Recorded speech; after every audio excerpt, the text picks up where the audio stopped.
సినిమాలు ఏముంది, ఫ్రీగా చూస్తున్నాం కదా, అంతే కదా, దీంట్లో పెద్దది ఏముంది అనుకుంటున్నారు.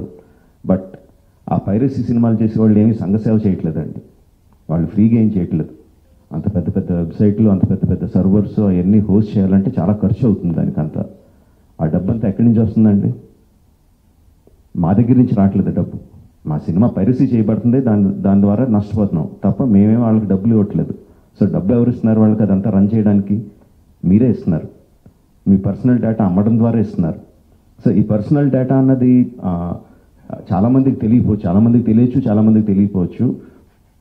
సింపుల్ థింగ్, మీ పేరు, మీ ఫోన్ నెంబరు, ఆర్ మీ పేరు, మీ ఆధార్ కార్డ్ నెంబరు, ఆర్ మీ పేరు, ఆర్ మీ ఈమెయిల్ ఐడి, ఈ మాత్రం ఇన్ఫర్మేషన్ ఉంటే చాలండి సైబర్ క్రైమ్ కమిట్ చేయడానికి. అంటే అది ఒక రకం కాదు, అది కొన్ని వందల వేల రకాలుగా వాళ్ళు మీ ఇన్ఫర్మేషన్ని క్రిమినల్స్కి అమ్ముతున్నారు.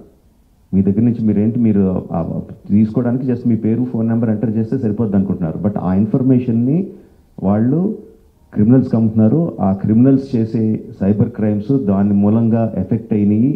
ఎన్నోసార్లు ఎన్నో రకాలుగా వీడియోస్లో చూపిస్తున్నాం. జస్ట్ డబ్బులు పోవడం కాదు, ప్రాణాలు పోయే వరకు వెళ్తుంది.